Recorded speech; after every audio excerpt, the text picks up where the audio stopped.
Dear kind and merciful Father, we thank you so much for the opportunity to wake us up this morning. We ask, Lord, as we prepare to get started, that your grace will be with us. Lead us, guide us, and teach us. In Jesus' holy name we pray. Amen. Okay, saints, what we're going to do, we are going to continue where we left off yesterday.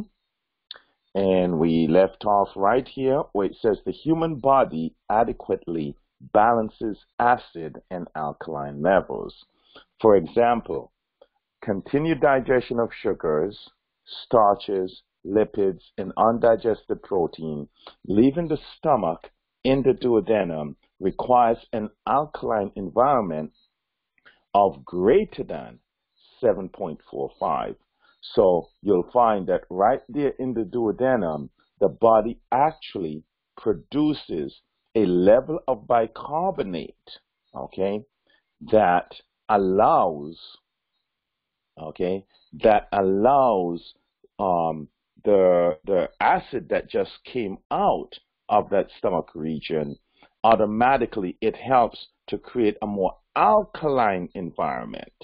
Otherwise, when that acid comes out of the stomach, or that protein area, as well as the carbs, everything that's coming down, because it has to go right on through, as those are coming through, passing through the stomach, coming right out, you'd find that in that situation, there will become, that acid has the ability to destroy anything that is within that region, because outside of the stomach, you don't have that mucosal lining that covers the other areas as well. So immediately, the body just go right ahead and create an alkaline environment. So yes, and also the foods in that duodenum area, it needs to be in an alkaline environment in order for the continued digestion to take place. It has to be alkaline. If it isn't, you find the food just passes along and it ferments and it's wasted. So it has to be alkaline, and so the blood will produce the necessary chemicals to make that area alkaline. The pancreas will produce bicarbonate to make that area alkaline, and in order for the continued digestion of the starches, the protein, and as well as the sugars. You know, so when you eat like the starchy foods and it breaks down, the carbohydrates breaks down into sugars, all that would be digested in that area. And also the lipids, the fat foods that we eat. Okay, and as Sister Nash just mentioned there, one of the things that you'll find, you'll hear that when we go to the spirit of prophecy, the Lord tells us clearly, he says that we should not use any forms of bicarbonate in our food preparation, and the reason being, it affects that which the body produces, and as a result will affect the proper breaking down of proteins, which will ultimately affect things like B12, which in return will affect basically all of the neurotransmitters. It affects the nerves. It affects the body overall whenever these situations take place. So it's important that that which is alkaline stays alkaline, and that which is acidic stays acidic.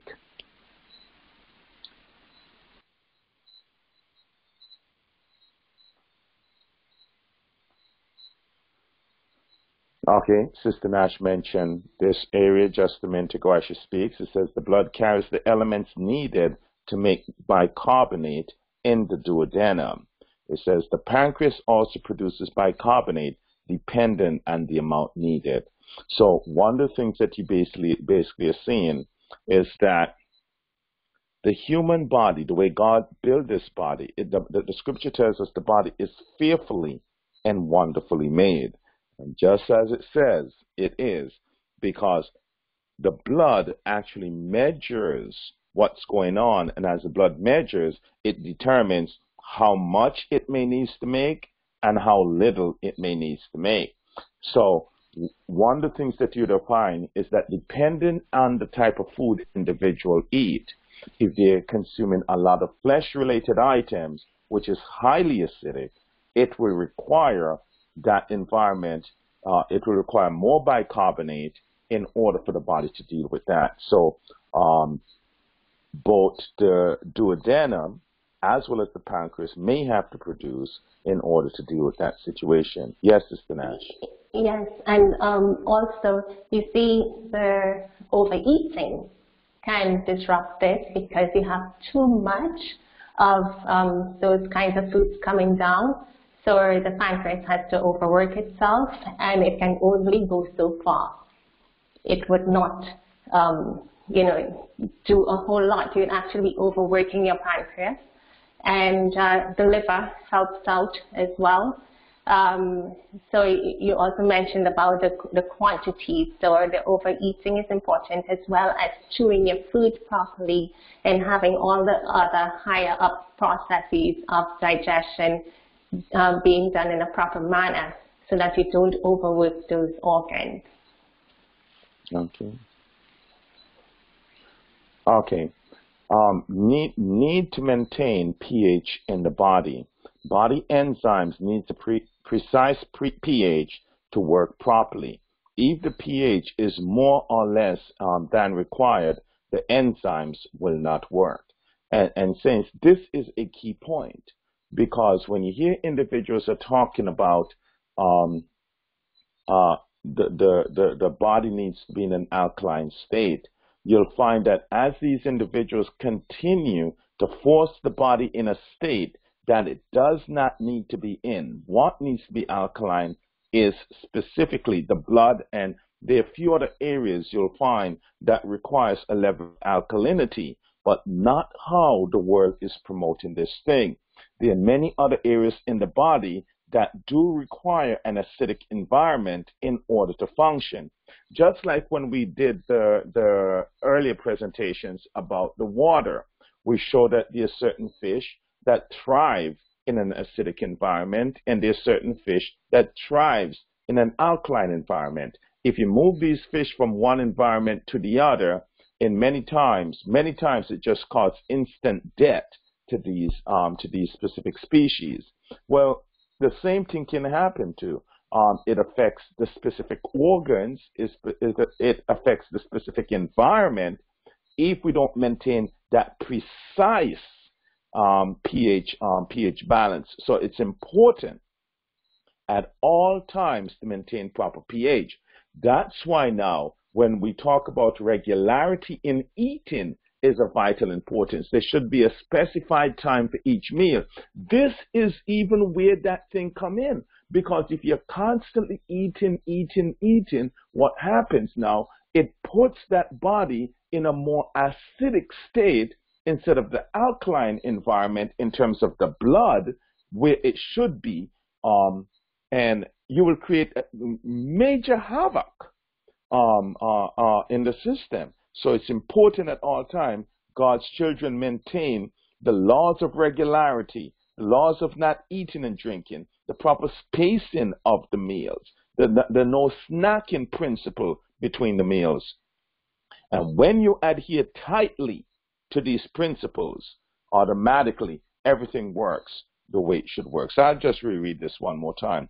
Body enzymes need, listen to it, a precise pH to work properly. If pH is required, the enzymes will not work.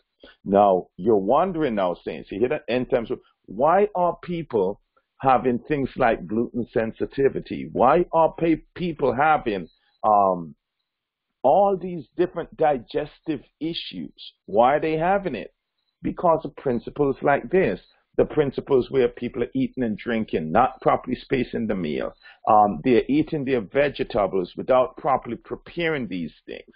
They are just cutting and swallowing. All of these items become mechanical irritant to the gut and ultimately will affect the system. It says a deranged body pH is catastrophic It can cause damage to the body organs such as kidneys, hearts, and brain. Vitamin B12 binds a protein from saliva and passes to the stomach. If the stomach, due to the correct acidic pH, B12 will leave that protein and bind to another agent called the intrinsic factor. The intestines recognizes the intrinsic factor and absorb only that B12 that is bound to the intrinsic factor. What about alkaline water? Alkaline water, we have different forms of alkaline water. You have ionized water, you have the Kangen water, and, you know, if there are a whole lot more that is out there, where the water basically has been processed.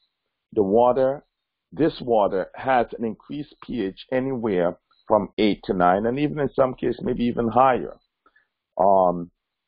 Claims of alkaline water. Claims are not scientifically proven, and we give the references at the bottom. Alkaline water with a pH level of 8.8 may help soothe acid reflux because the higher pH level, it kills pepsin, an enzyme involved in breaking down food proteins and the main cause of acid reflux. So, so if you take a look right here, you already see issues that you run into.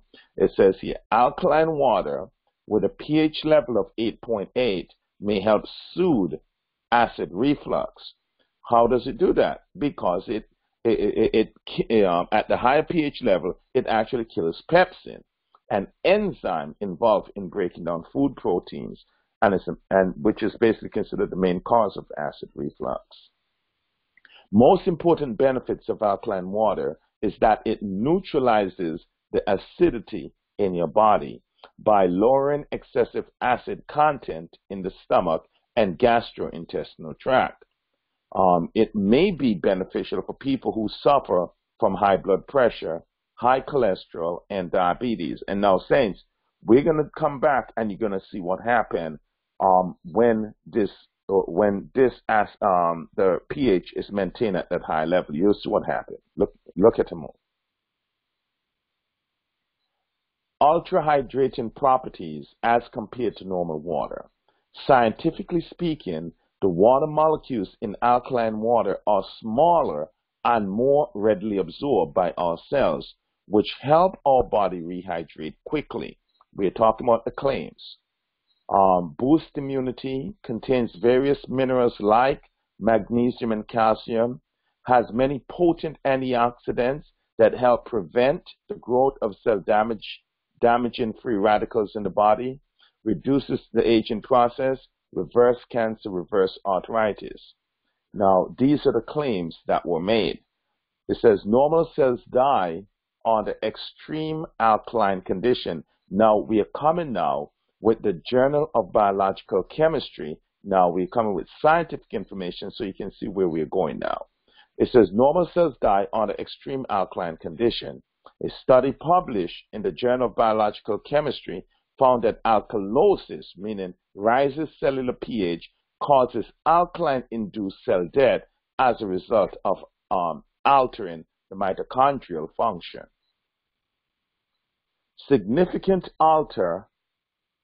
Significantly alter the absorption of iron, calcium, folate.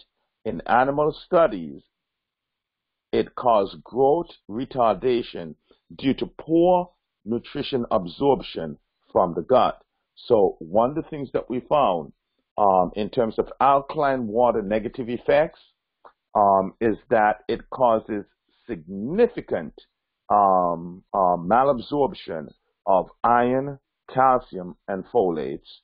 And in animal study, it shows that it causes growth retardation due to poor nutrient absorption from the gut. We continue with the negative effects. It reduces the absorption and effectiveness of drug medication. It tends to be sold by multi-level marketers The only goal is to sell. They do not understand the effects of the product.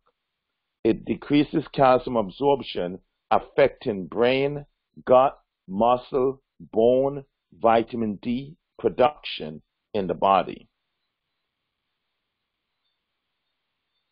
Prolonged use can cause enzymes that damage muscles around the heart, metabolic abnormalities, metabolic alkalosis, edema, mental confusion, and hypertension. Remember I told you, keep watching and you're going to see. So the claims were it actually will deal with hypertension and diabetes. Now we are showing you that as they continue over a period of time, it literally causes this situation. It opens the door for parasites in your intestines. Why does it open the door? Because God has set a precise pH for the human body. When that pH is not absorbed, is not observed, it puts the body at risk for parasitic infestation as well as germs, viruses, bacteria, and so forth to infest the body. That's why if you look at the skin, and we showed that yesterday, that the skin is highly acidic.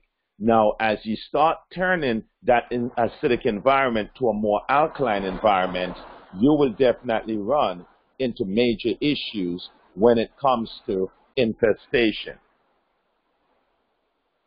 Burdens the kidneys. Normally, the kidneys eliminate bicarbonate ions from the body, but with heavy alkaline water usage, it fails to excrete all the bicarbonate ions, leading to metabolic alkalosis. So now, saints, this is deep right here. I want you to pay close attention. I'm going to repeat it, and I want to show you something. Burdens the kidneys. Okay, watch this. It says normally kidneys eliminate bicarbonate ions from the body, but with heavy alkaline water usage, it fails to excrete all the bicarbonate ions, leading to metabolic alkalosis. Now, saints, as you go and do more studies, you will see that there's so many treatments out there. People are even trying to treat cancer by using bicarbonate of soda. Now, if you look and see what is taking place by them going to that extreme that they have gone to, they have totally now affect the entire mechanism of the entire body. So, saints, as we have shared before, over and over again, that there are many ways of practicing the healing art, but there's only one way that heaven approves. Always remember, stay in harmony with the principle that God has outlined for his people. It says, if you have kidney problems, do not use alkaline water. Can your urine tell how much acid you intake? Okay, potential renal acid load, better known as PRAL. It's a measurement of how much acid is dumped per food item consumed. It shows the milliequivalence of acid dissolves and passed out with urine. So a positive PRAL score indicates that the food is acidic, and a negative PRAL score indicates that the food is basic or alkaline. A score of 0 indicates that the food is neutral. So what I'm going to do, I'm just going to kind of just let you scan the chart and let you see. And it is something that you can actually take your time and look over. So look at this right here. Look at Parmesan cheese, processed cheese. If you look at the PRAL score is coming in at 34.2, 28.7. Now let's go back again. Listen good. A positive PRAL score indicates the food is acidic. So from looking at the numbers that you're looking at here, you'd realize that these items that are here are highly acidic based on what the PRAL score is indicating there. Okay? And if you look again, highly acidic. Now, let's come over and look on this chart now. All of a sudden, you start seeing negative numbers. What does negative numbers indicate? Let me take you back in the event you don't remember, okay? I just want to show you. Okay, a negative trial score indicates that the food is basic or alkaline. Okay, so that's what a negative trial score is. You'll find that all of the flesh items comes in with positive scores. Now look at the numbers here. You see that all of your vegetables, they are coming in with negative trial scores. Or like with olive oil, it comes in at 0, which means it is basic. Okay, but they are one or two items that you will find that are food, are plant-based, that will come in as being an acid. Okay, and as you, I don't know if you're aware of this, but whenever you look at the pH of items, you'll find that even all of your grains are acidic. But there's a reason why God actually set things up the way He set them up, and it is designed to operate the way He intended, and that will ultimately deliver to the body what it actually needs. So even though that when you look at the way the body sets up, like your grains and so forth, that technically are acidic, when you look at the Prowl score, this is the load it actually has on the kidney. The load it has on the kidney, let me go back here, is that of an alkalizer. Take a look right here now.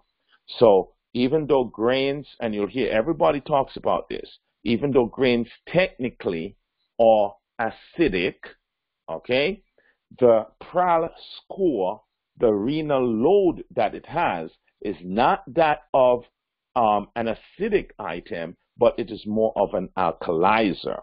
Okay, so are you with me so far? Naturally, you'll find that all of your grains are acidic.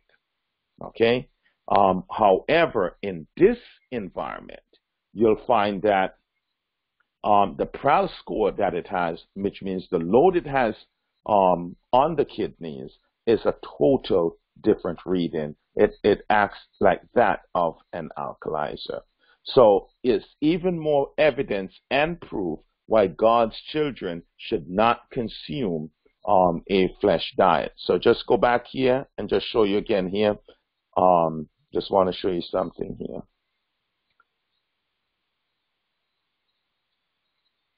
Okay, take a look right here. Do you see how high the numbers here? We start off with the cheese. The processed cheese plain, the cheddar reduced fat, the hard cheese. Look at the high numbers, okay? And as you look at the high numbers, it lets you know that it indicates, a positive Prowl score indicates that the food is acidic. A negative Prowl score indicates that the food is basic or alkaline, and a score of 0 indicates that the food is neutral. So as you look at the numbers, it gives you a better indication of how and the effect that these food have on the body.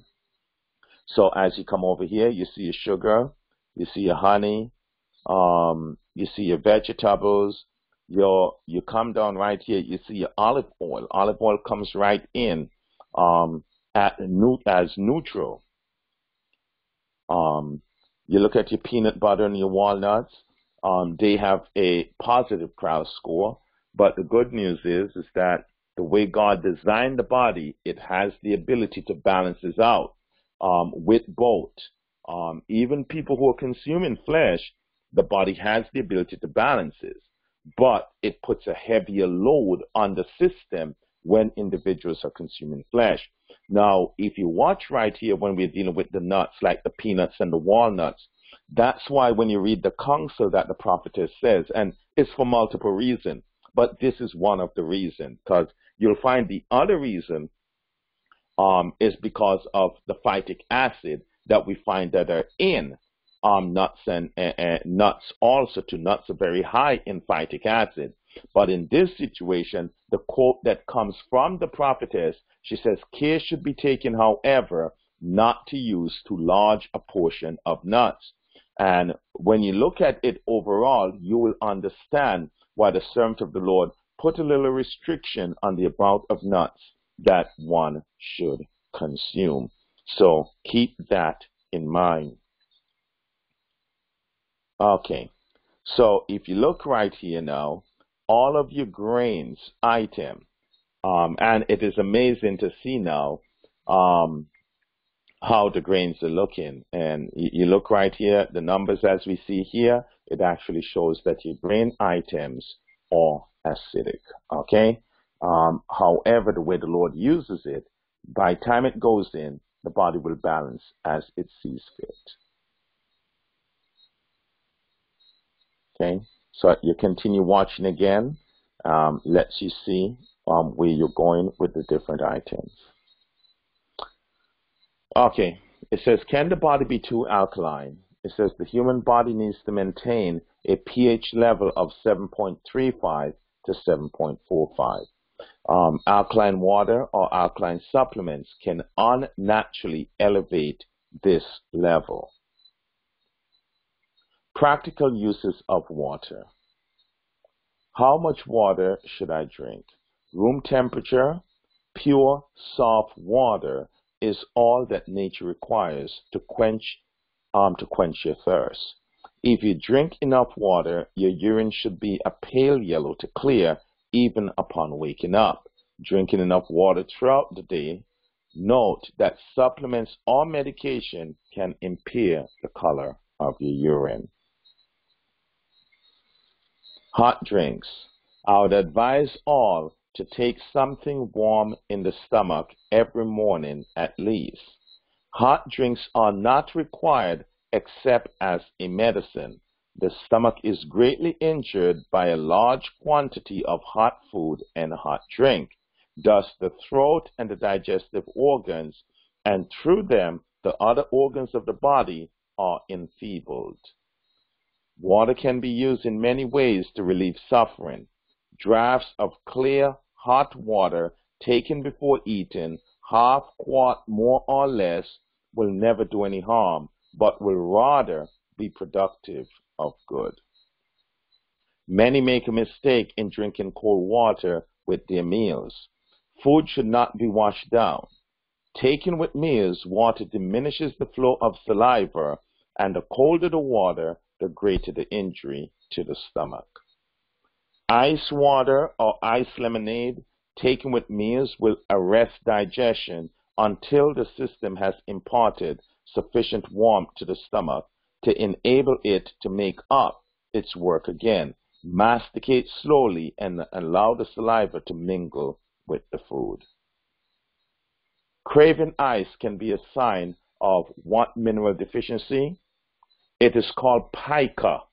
One is usually iron deficient if they crave ice. I remember the other day I was working with this young lady in Bermuda. And let's see here. Not Bermuda. What's that? Not Bermuda. It's not Bermuda. Okay. St. Martin is where I was working with her. And as I was helping this young lady, what she would do is that she would eat soap. So, every morning, basically, as the family will take the soap and put in the bathroom, whenever she goes into the bathroom to shower, not only does she shower, but she sits right in the bathroom and eat off the whole bar of soap. I had another young lady that told me that she would eat concrete. Wherever they were doing construction work, when the men will pour the concrete, she will go up to the construction site right at the time they're pouring the concrete and actually literally eat the concrete.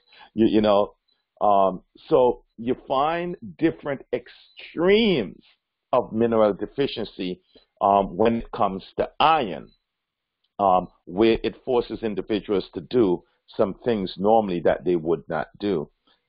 Basically, such an individual would be basically considered anemic, and that term is actually called pica. As I'm looking here, Kit says she actually knows someone that actually eats plastic, and Kit is asking, could that be the reason? The answer is correct, Kit. That person actually has something that is called pica, and that's the reason for that. Correct temperature for proper digestion. It says here, cold drinks at mealtime reduces the temperature in the stomach.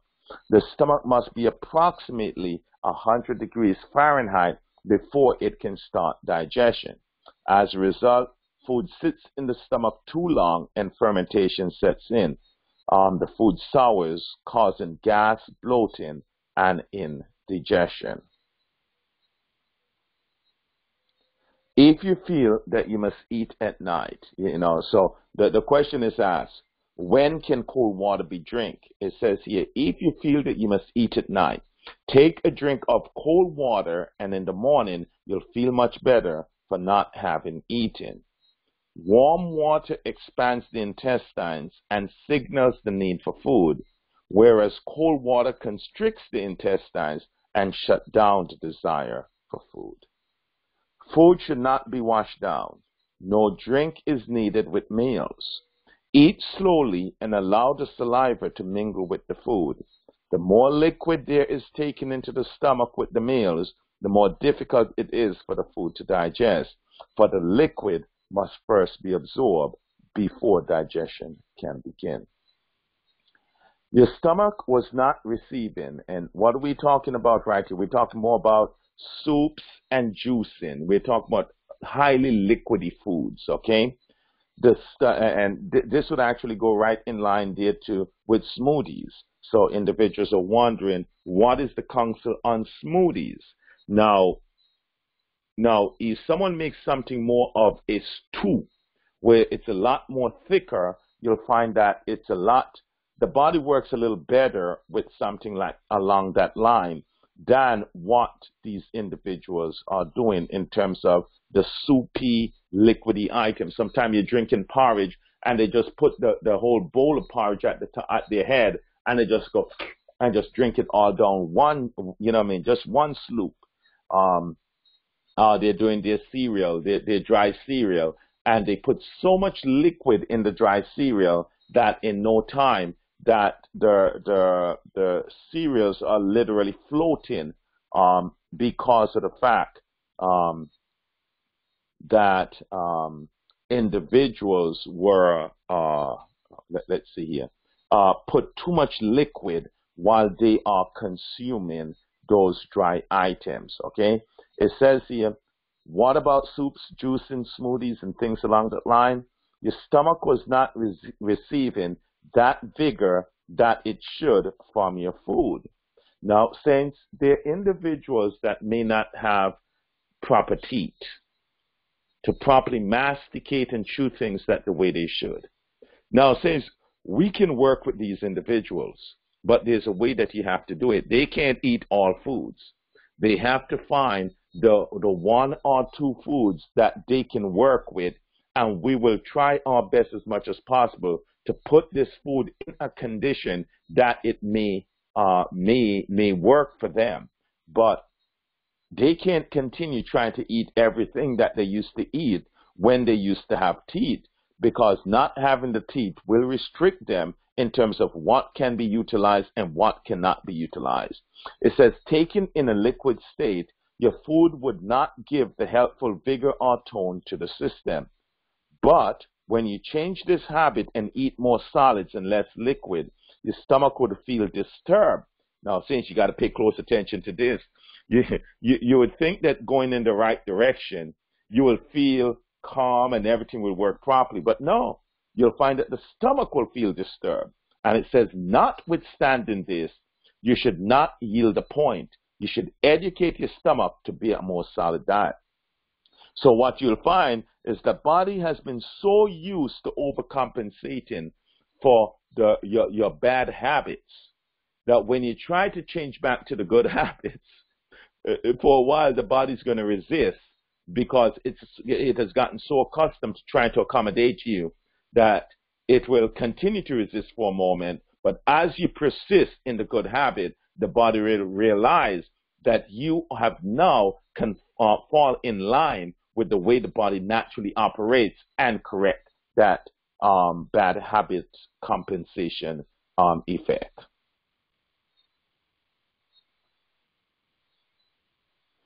Do not eat and drink at the same time. The liquid dilutes the gastric juices. Then the food sits in the stomach and ferments, causing indigestion, acid reflux, and bad breath. As a matter of fact, it is said, I remember listening to Dr. Agatha Trash, and one of the things that Dr. Trash says, she says, eating and drinking at the same time produces as much as 32 ounces of alcohol from intestinal fermentation. Let me repeat it again. I remember listening to Dr. Agatha Trash once before, and she says that eating and drinking at the same time produces as much as 32 ounces of alcohol from intestinal fermentation. And that's one of the reasons why you can find that a lot of us as Christians may have big bellies, or you may have that distended stomach, because our wrong habits of eating and drinking causes the distension of the stomach. It has the same effect as individuals literally consuming alcohol. While I'm on this topic here, I will also share what happened years ago when they began to introduce the laws concerning drunk driving.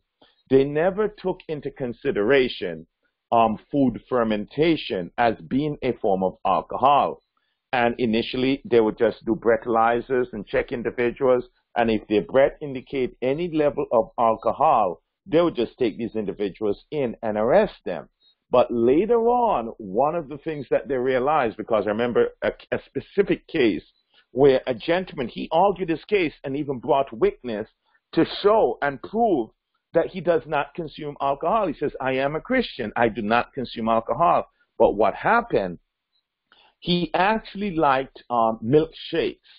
And it was a case where he had gotten some like milkshakes, and the way he had combined the milkshakes and certain food items, it produces the effect of alcohol in his system that when they did the breathalyzer on him, it actually showed that he had actually consumed alcohol, when technically speaking, he did not consume, but the fermentation that was produced in the body was equivalent to that of alcohol. And when they literally went and checked the blood from in the lab itself, they realized it was alcohol produced by literally wrong habits of eating and drinking, and not by the literal consumption of alcohol. And he actually won his case.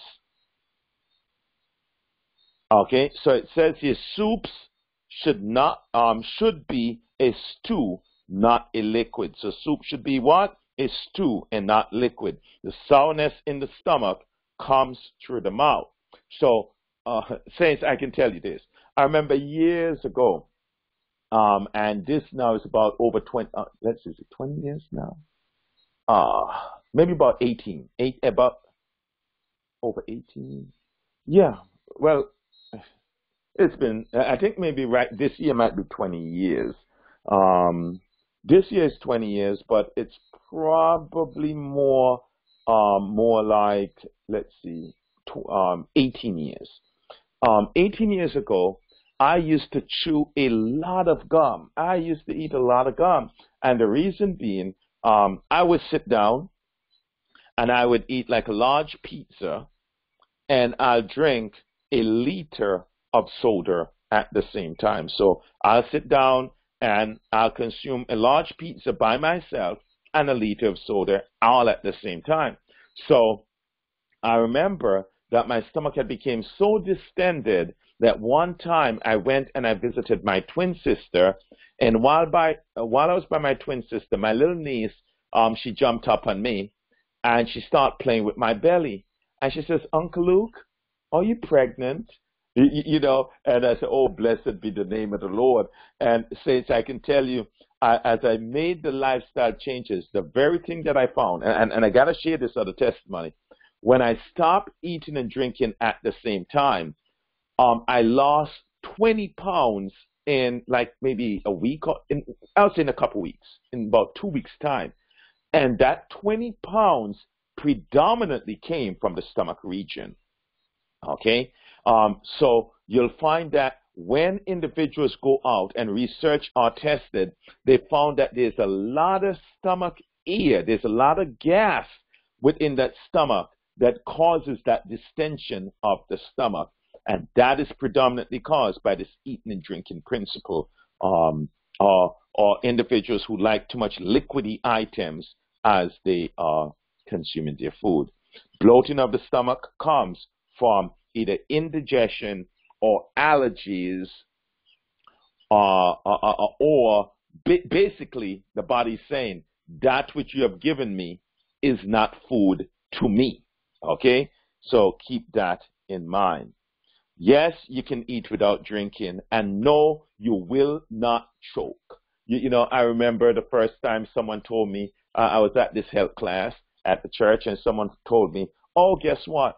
We're not to eat and drink at the same time. I said, pure foolishness. I said, my grandfather ate and drank all of his life, and he lived to a ripe old age, you know. And I said, you know, if I don't eat and drink, you guys are going to cause me to choke and die. And the person says, no, you will not choke, Brother Luke. And I can definitely tell individuals who are listening right now or who will be listening later on, you will not choke to death. A perfect example and testimony, Sister Nash, she's on the line, she's still alive. I am here, I'm still alive. And everyone else that we've taught this principle to, not one of them have died from not eating and drinking at the same time. It says the use of condiments develops strong thirst because they're irritating and stimulating. No spices, pepper, ketchup, mustard, mayonnaise, veggies, and so forth should be used in your food preparation. And when we talk about spices, we're talking about things like cinnamon, nutmeg. We're talking about cloves. These items should not be consumed or used within your meal preparation. We're talking about the Scotch bonnet, the cayenne pepper, all these items. And you know what these items do too? Normally, the body has the ability to work with its major senses, where with that taste sense, where it can differentiate whether or not something is salty, whether or not something is oh boy, the section there I'm kind of missing here.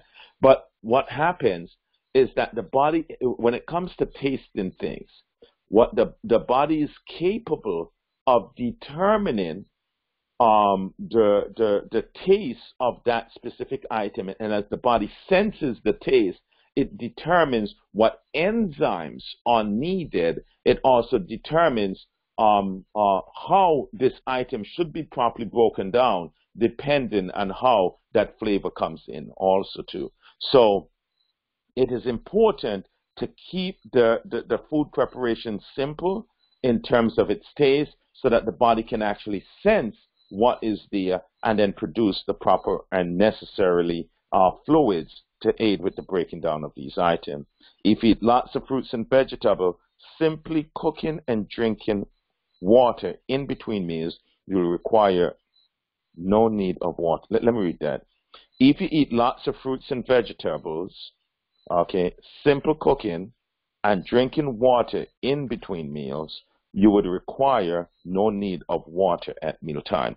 Now, let me explain that so you fully understand that individuals don't walk with the wrong idea.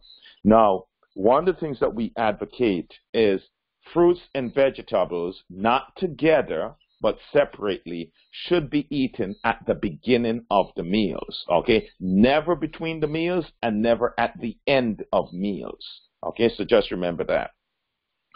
Because of the high water content in fruits and vegetables, there'll be no need for water consumption when one is consuming drier items. Also, too, the way the body works is sometimes have a difficult time differentiating between thirst and hunger. And because at times may have a little challenge differentiating between thirst and hunger, it is important that God's children consume all the water they need first, so in that way you would have fulfilled the thirst effect, and the only thing that's left to be fulfilled afterwards is that of hunger. Okay, so keep that in mind.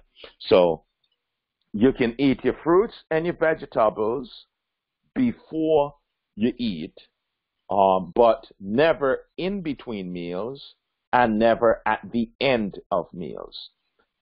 Simple cooking without the spices will work amazingly. And remember now that you can drink 15 to 30 minutes before the meal or 2 hours after the meal. And after the 2 hours, you can drink adequate level of water between the meal, and that would work wonders for the body. Okay, so it says first thing in the morning, we recommend that you drink 2 to 4 8-ounce glasses of warm water with a half lemon per glass. But what you will hear as we go into heart disease lecture, if someone have heart disease, we increase that half a lemon to 1 lemon because we use the high acidic level of that lemon to help remove the plaques from the arterial wall. Just remember, even though lemon is highly acidic, the effect it ultimately have on the system is that of an alkalizer. By mid-morning, you'd have drank several other glasses. By afternoon, you'd have drank several other glasses also too. You just continue on with your water drinking then. How long before a meal should you drink your water? Oh, I want to add another pointer here. Now, with the lemon water, if someone is dealing with a stomach ulcer, or if they're dealing with gastritis, okay, so if they're dealing with gastritis or a stomach ulcer, do not consume the lemon water, okay? What I use in a situation like that, I use some simple cabbage juice. I use a quarter cabbage with about 16 ounces of water, and this cabbage is raw, and I just blend it, and I have them drink roughly about 4 ounces of the cabbage juice 30 minutes before the meal, and within about a week's time, I'm able to get any ulcer or even issues with gastritis resolved. Now, some situation might be a little worse than others, and you may just have to continue on that treatment. However, if anybody is using the cabbage juice for gastritis, I also recommend that they consider adding some form of iodine supplement to their diet, be it kelp, dulse, or something along that line, simply because of the fact we are aware of the fact that when you deal with the cruciferous family, that's the cabbage family, they're highly goitrogenic. And because they're highly goitrogenic, they can actually affect the thyroid if adequate level of iodine is not addressed in that treatment process. Now, someone asks, can you use lime instead of the lemon? The answer is no. It has to be lemon. If you don't have lemon, just use the plain water. And the reason for that is that lemon, as I mentioned, is even more acidic than vinegar, and this is what the instruction from the servant of the Lord is.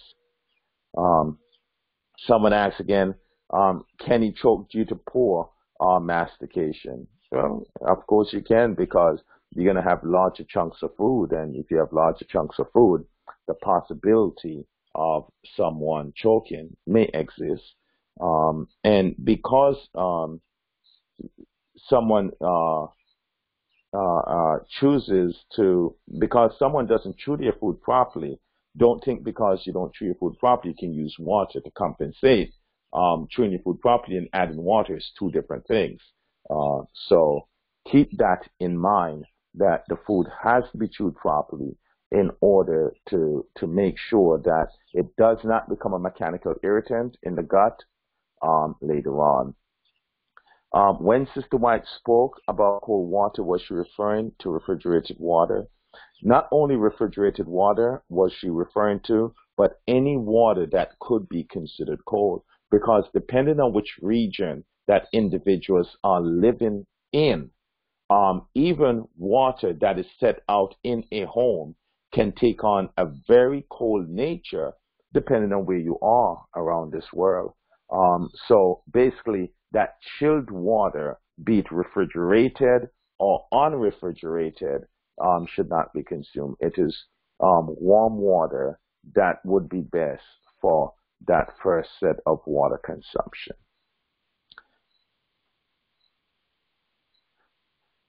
Okay, how long before meal should you drink water? You should drink the water 15 to 30 minutes before the meal. However, for a person with digestive problem, we recommend that 30 minutes before the meal is best. How long after meal should you drink water? We recommend that you consider 2 hours after meal, and drinking water in between meals would be best. What liquid do you drink? What are some problems with the following beverages? We find that tea, and when we talk about tea, we're talking about Thea sinensis. That's the green tea, the black tea, the chai tea, the white tea, the sweet tea, the red tea, the Lipton iced tea, the Earl Grey. We're talking about all these type of teas.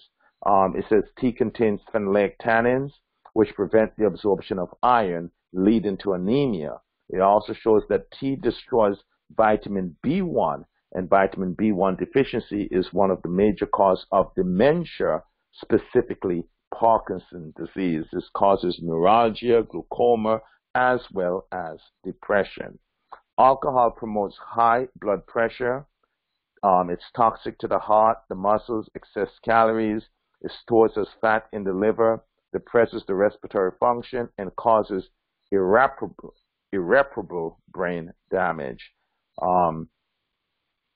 What are some problems with the following beverages, like beer and sodas and so forth? With beer, it contains alcohol that can lead to the need for stronger stimulating drinks. For sodas, you have the extra sugar, you have the unbalanced nutrition, extra fat storage. It will be stored as extra fat storage. Uneven blood sugar, delayed digestion, high in phosphoric acid, which depletes calcium from the bones and actually causes porous bones, very, very weak bones. I remember one gentleman I was helping, and if my memory serves me right, he was about 38 years and already had osteoporosis. This was a gentleman from the military, and he drank so many sodas. I can't remember how many sodas he would drink in a day, but he did not drink water. He literally did not drink water. All he drank was sodas. And as a result, at about the age of 38, all of his bones in his body was basically spongy, soft, because of the fact he did not consume water, and the high amount of phosphoric acid had led to those weakened bones.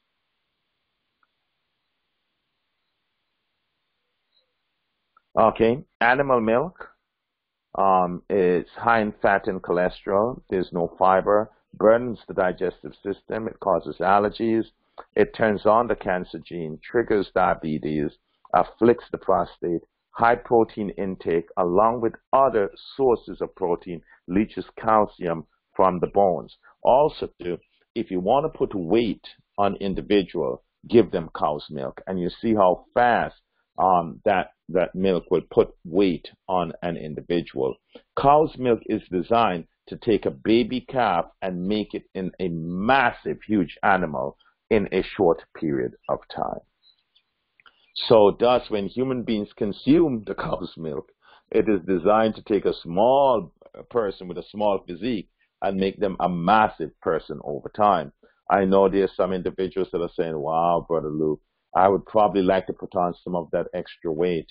Well, saints, one of the things that you'd realize is that if you look at individuals who live to make it to 100, they are never full-figured individuals. These are individuals that tend to have a much smaller stature. External use of water. The external application of water is one of the easiest and most satisfactory ways of regulating the circulation of the blood. You can do things like sitz bath, foot bath, saltwater bath, wet sheet wraps, steam bath. You know what also works real good?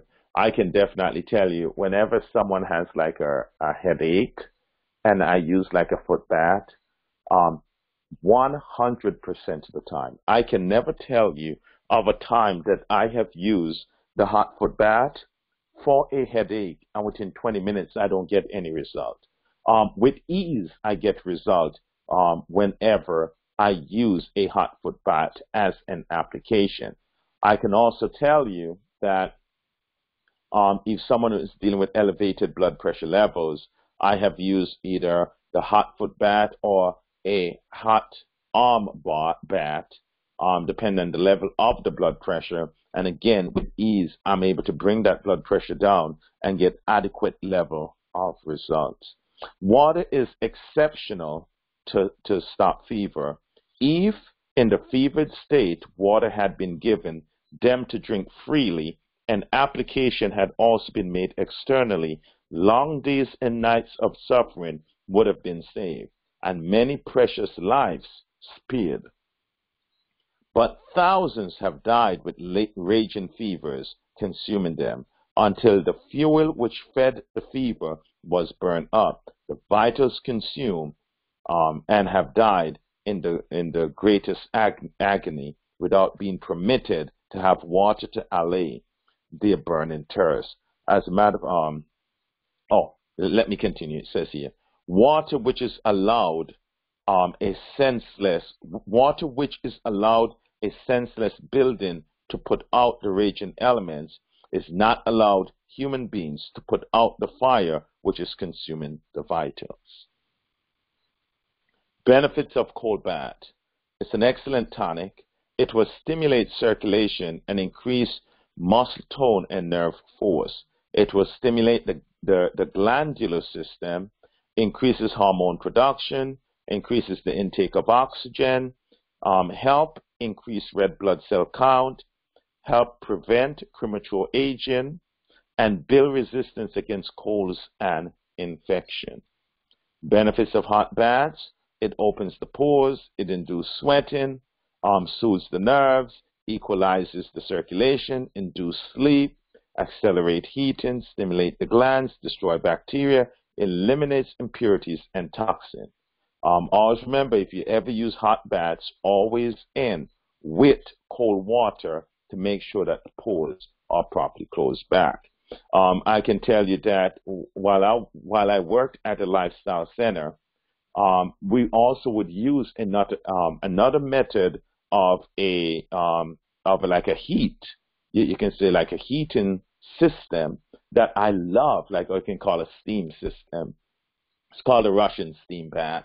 And what you'll have individuals, and we'll tend to use these for people who had maybe cancers or people who were trying to get off of addictive behaviors, be it nicotine. There were smokers and a high level of nicotine in their system. We'll take a white towel and lay on the table. I will put some water elements underneath that table, and have them, basically practice modesty. But the only thing they'll have on basically would be like a short, and we're talking about male with male and female with female. And so they'll put a short and they'll bring a cover over themselves. So we'll use some sheets and bring the sheets to cover these individuals. And the only thing that would be outside of that specific room would be their head. So their head is outside of the room, but the rest of the room, it's going to be a heated room with numerous water under the table. And you take that temperature up as high. I can't remember how high we would take the temperature up in that room, but the temperature would go up pretty high. It actually opens the pores. And saints, let me share this with you. When we are finished with that treatment and the individuals come off of that towel, individuals who have been smoking for years, remember when we laid them on that towel was white initially. When they come out, that towel tends to be either dark or orange. What the pores do, when the pores are open, it actually releases all of that nicotine and tar that was in that system for years. And it's an amazing treatment. I tell you, if individuals who are on this line or who will hear this presentation later have been using addictive substances, working in environment that are highly problematic, you may want to consider some form of steam treatment, specifically the Russian steam bath. It's absolutely amazing. Water is one of God's means of healing the sick. If those who are afflicted would assist nature in her efforts by the use of pure, soft water, much suffering would be prevented. But many, instead of doing this and seeking to remove the poisonous matter from the system, take a more deadly poison into the system to remove a poison already dear. Thousands have died for want of pure water and pure air who might have lived. These blessings they need in order to become well. If they would become enlightened and let medicine alone and accustom themselves to outdoor exercise and to air in their houses, summer and winter, and use soft water for drinking and bathing purposes, they would become comparatively well and happy instead of dragging out a miserable existence. Summary: avoid drinking water with a pH above 7.45. But also my recommendation to you is simple. Okay, very simple here. My recommendation is to drink rainwater. The average pH of rainwater is 5.5. Okay, so my recommendation is to drink your water as close to that 5.5 as possible. That is soft water. And this is, I'm talking 5.5. This is below the neutral range. This is not plus 5.5. I'm sorry. I messed that one up. Let me clarify. The pH scale ranges from 0 to 14. So 5.5 automatically will be that acidic range. 7 is neutrality. So you definitely want to consume that water at that 5.5 for optimum health, because that would be rainwater. Now, if you're in a situation where you don't find that the water is rainwater, what you can probably do in your spare time is have that water tested to see where that pH comes in. I know Brother Farley sent a message yesterday, and he actually had his daughter checked his water, and the pH of his water came in at 5.5 yesterday. So my recommendation to individuals that are listening, why don't you do a test on your own personal water in your home, or bottled waters that you find that you tend to consume, and see what the pH is coming in. If you find that the pH is coming in above the 5.5, keep testing and find one that would be more in line with the teaching of pure soft water, specifically rainwater. But whatever you do, do not use drinking water above that 7.45. Okay? It says avoid eating the flesh foods, chicken, beef, pork, basically all of your flesh items, including the items that are made from flesh items, and avoid consuming sugar. Summary again, we want you to increase your fruits and your vegetables. When it comes to vegetables, the vegetables that we are specifically eating that one can eat raw would be lettuce, okay? But your other vegetables, they need to be steam tender. You can eat your raw fruits, which contains pure, soft water. Drink and bathe in that water. Make sure that you also cook in that soft water. And consider harvest rainfall into your tank. It's basically water harvesting. I sent out a video for everyone to look at on YouTube as a method of trying to collect more rainwater. So in that way, the whole house will be supplied with pure soft water, which is the rainwater, and you'll be more effective in terms of maintaining proper health from the right consumption and the right application of water. It says, God gives of water is freely made available to all, every nation, every kindred, every tongue, and every people. Water from the clouds, if kept in a well-built cistern and kept pure, is superior than water from a spring, which is constantly fresh. Now, saints, this is deep right here. You would have thought that fresh water, that water that's consistently moving, that is alive, would have been better than water that is still, that is dead, that has been dead for an extended period of time.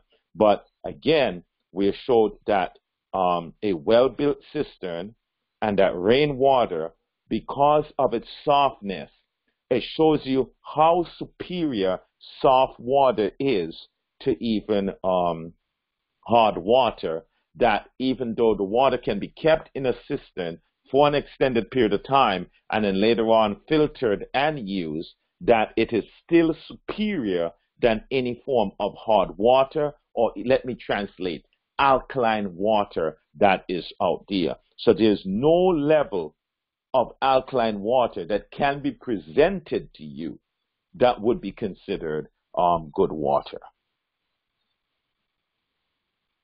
Rainwater harvesting. And in that video, I sent out a video to everyone. Consider watching it. It showed different methods of rainwater harvesting. And one of the methods that we have used consistently throughout the Caribbean is that we have always had cistern. Most people that I know have had some level of cistern or have some level of catchment where they actually catch rainwater. Now, there is a new what should I say, new habit that is going on right now where individuals are buying these big black drums, these plastics that are highly estrogenic. Now, saints, please, whatever you do, I am not talking using these black plastic. These black plastic, they are highly problematic. And so let's try and get some form of metal storage, or as you hear we've been talking about, we're talking about cisterns that are built with concrete, something where you don't have that major interaction with your water. Okay, just thought I'd put that out there for God's children. Ways of purifying water. Find out what is in your water in your area, and then utilize an appropriate method to treat it. Does it contain heavy metals or bacteria? Does it contain viruses? Whatever the situation is, you'll need some level of purification system that will have to remove the bacteria, viruses, or the germs, as well as give you the level of purification or filtration system. Either which direction you go, a carbon filter would be recommended. And a carbon filter is a charcoal filter, is what I'm referring to. So you have activated carbon or activated charcoal filter. Water passes through the carbon, it blocks and removes pesticides, chlorine, as well as it does a very effective job in terms of overall purification of your water. Keep that in mind. A simple water filter to remove debris or particles. You have different ways of purifying your water. In some instances, individuals may use like iodine tablets, follow the directions on the bottle, and it purifies in about 30 minutes. We also recommend that you also can use sunlight as a disinfection method, where it says to expose the water to direct sunlight. It will purify water in approximately 6 hours on a clear sunny day, or on a cloudy day. Let's see here. Will purify water in approximately 6 hours on a sunny day and on a cloudy day. Well, let me verify. Sister Nash, are you there, Sister Nash? I think Sister Nash might have already left. Okay, because she's on her way to her office. Let me verify this specific slide right here. I'm not sure if she inverted the information. It seems like it should be inverted. It seems like on a cloudy day, it would require maybe 6 hours, and on a sunny day, it would require 2 hours. So let me verify this section with you. I'm not sure about that one. Okay. Boiling. Bring the water to a rolling boil for 1 minute. It kills harmful microorganisms, including like viruses, bacteria, parasites, and different things along that line. Distillation is another method of purification, but as I shared with you, distillation is not the method, that we'll be using in terms of using distilled water, because of the fact, again, we do not advocate water that is voided of its minerals, okay? But we just were sharing the different method of water purification. The boiling action kills various bacteria and pathogens, and as the steam rises, it leaves this waste material behind. Minerals, heavy metals, and all of that it leaves behind. The Spirit and the bride say, come. Let him that heareth say, come. And whosoever will, let him take the water of the life freely. Revelation 22, verse 7. I'll just read one more time again. The Spirit and the bride say, come. Let him that heareth say, come. And whosoever will, let him take the water of life freely. Salvation is freely offered to you today. We're going to end right here, and I'll take any questions that individuals may have.